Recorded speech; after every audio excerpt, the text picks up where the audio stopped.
So, do you know it's been 60 years since today? I checked out that today is Thursday, August 11th, 2022, and I noticed it's the 60th anniversary of one of the most infamously panned movies I've ever imagined. This one is called King Kong vs. Godzilla. If you want to combine the two IPs, King Kong from 1953 and Godzilla from 1954, I had no idea what they're doing.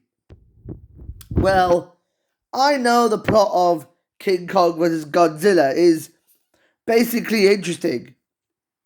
As I noticed, ever since a lot of people realized it was Americanized, we noticed that some evil reality show host named Mr. Taco becomes frustrated about his TV show and he wants to boost the ratings of his TV show that he wants to create a reality show where giant monsters can wrestle each other.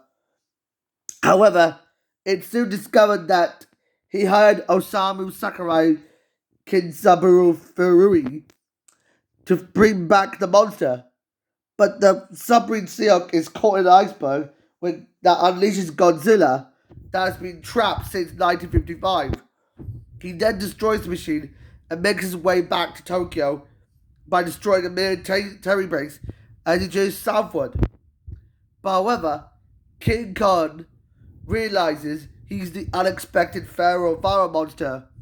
He rhymes and somehow defeats the octopus, but drinks some vases of juice to perform his ceremony. However, this backfires when he falls asleep. Then Sakurai and Furu put Kong on a large raft to transport him back to Japan. Tucker arrives on the ship transporting Kong, but a ship stops them and orders Kong to go back to Faro Island. But Godzilla shows up in Japan, terrorizing everyone, and Kong wakes up breaking free from the raft. Reaching the mainland, Kong confronts Godzilla as he throws some giant rocks at Godzilla. But Godzilla isn't phased by Godzilla's rock attack and uses a heat ray to burn him. But Kong retreats after realizing he's not ready to take him down. However, as the JSDF put some large pit laden with explosives and poison gas to lure Godzilla into it, Godzilla becomes unarmed. But a power lines around the city is placed into over 10,000 volts of electricity, which proves an effective on Godzilla. As Kong goes to Tokyo and destroys the power lines, it feeds off the electricity that makes him stronger.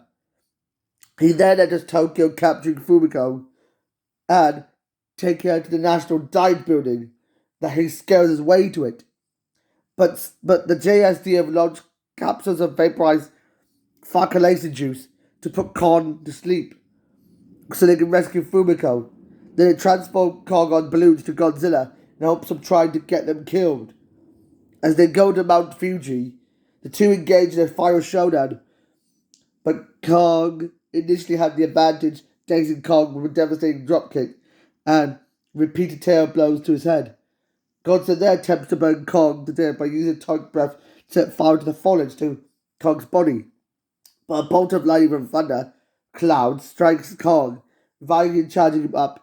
As the battle resumes, Godzilla and King Kong fight their way down to the mountain Atami, and the two monsters destroy the castle in that trains the blows of falling off the cliff together in Sakambe. But throughout the brief underwater battle, Kong resurfaces from the water. Victorious, he begins to swim back towards his homeland, even though Godzilla is dead, but they speculate he survived. All I can say in this movie is this movie was the worst of its kind. All I'm getting according to critical response, it's just one of the worst movies I've ever imagined. I couldn't imagine why this movie isn't all that great. It's just an awful movie that pretty much adapts all the other kaiju monsters out of it. We never get something else I can learn from. For some people, the films that were made from 1954 to 1961 were like the classic series' golden age.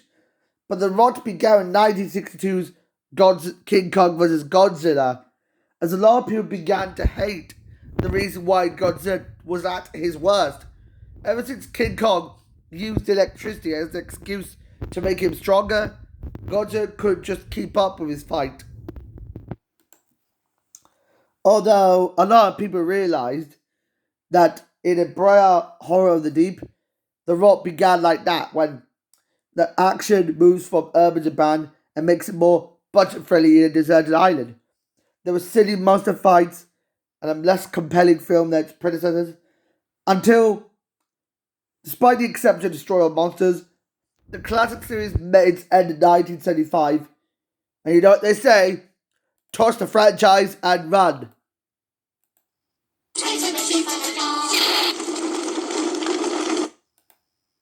There you go. You know what they learned from their mistakes?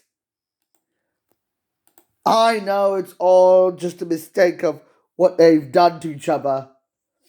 But for obvious reasons, I know there's too much stock footage that casts the same old actors, and Monsters Attack is a low point where Godzilla had to deal with some bullies. Well, from school. But then it got rebooted not just once, but twice with 1984, with a string of new films that were fairly well liked. But Godzilla vs. Space Godzilla was the weakest link due to its incoherent tone and rather underdeveloped story. Until 1998, where we finally get to see Godzilla being rebooted for the first time. For the first time in history, we finally get to see Godzilla being rebooted. Even though it's an alternate continuity, it will not take place in Tokyo, but instead New York City. It was planned to be used for the script of the King Kong 1998 movie that was planned to come out. I know the King Kong 1996 script was supposed to have been very different. I know the 1996 script was made by the legendary Peter Jackson.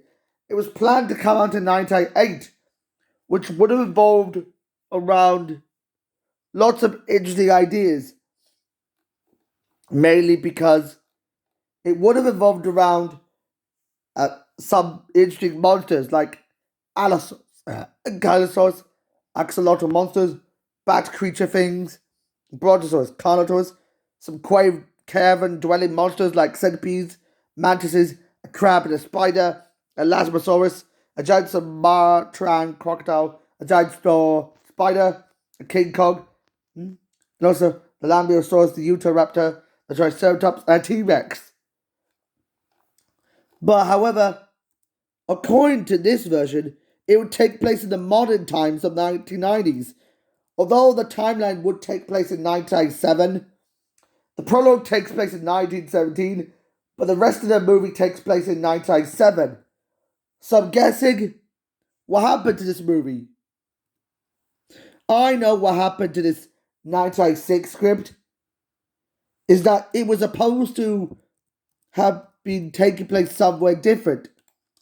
According to the King Kong pinball machine, thanks to John Landis' involvement in King Kong, what went wrong for King Kong? What went wrong for King Kong? It sounds very interesting. And I noticed there's something interesting about King Kong. And there you go. As I noticed, the climbing climax of King Kong and the setting of King Kong would not take place in New York City, but instead Chicago. According to the pinball game, we would have seen King Kong carrying Ann Darrow all the way up to the Sears Tower. But sadly, that film never came to be. Ever since Mighty Joe Young and Godzilla both came out in 1998, Godzilla had its fair share of having an attempt to be rebooted. According to the American Godzilla 1994 script, I noticed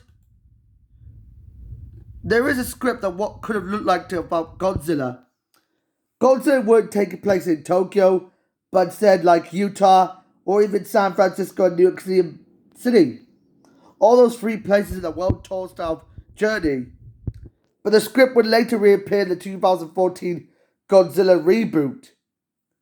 Although this unmade movie never came to be, what we actually got the idea of Godzilla involving around the idea of Godzilla going to New York City was used for it instead.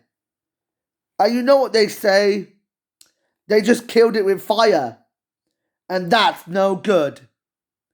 You know the lesson of making an unproduced movie that involves around monsters? You should never try this at home. But all I can describe it is, you know. You know what they really have to say? I'm gonna say goodbye.